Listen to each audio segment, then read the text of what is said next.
ధ్యానయోగం ధారణా మార్గం. స్థూల శరీరాన్ని ఆధారంగా చేసుకొని సూక్ష్మ శరీరాన్ని సాధించాలి. స్థూల శరీరానికి సూక్ష్మ శరీరమే ప్రధానం. ఇది 19 తత్వాలతో కూడి ఉంది. మూల ప్రకృతి, మహత్తు, అహంకారం, మనస్సు, పంచ తన్మాత్రలు, పంచ జ్ఞానేంద్రియాలు, పంచ కర్మేంద్రియాలు మొత్తం 19తో సూక్ష్మ శరీరం ఏర్పడింది.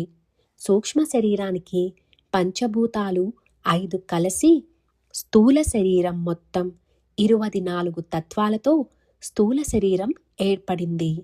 జీవాత్మ 25వ తత్వమై ఉంది. మృత్యువు స్థూల దేహానికి సంబంధించింది. జీవునకు మృత్యువు లేదు. కేవలం స్థూల శరీరాలు మారుతూ ఉంటాయి. స్థూల శరీరం యొక్క ప్రభావం సూక్ష్మ శరీరంపై పడుతుంది. ముందుగా స్థూల శరీరాన్ని యోగ ప్రక్రియ ద్వారా స్వాధీనపరుచుకుంటే సూక్ష్మ శరీరం సులభంగా స్వాధీనమవుతుంది. స్థూల శరీరం ద్వారా పొందిన శక్తిని క్రమంగా అంతర్ముఖం చేసి సూక్ష్మ శరీరాన్ని వశపరుచుకోవాలి. దీనివల్ల మనస్సు స్వాధీనమై ఆత్మ సాక్షాత్కారానికి యోగ్యత వస్తుంది. ధారణ ద్వారా స్థూల శరీర సాధన, సూక్ష్మ శరీర సాధన సులభంగా జరుగుతాయి.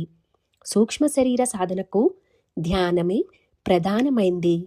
ధ్యానానికి ముందు ధారణ తప్పనిసరి అవసరం.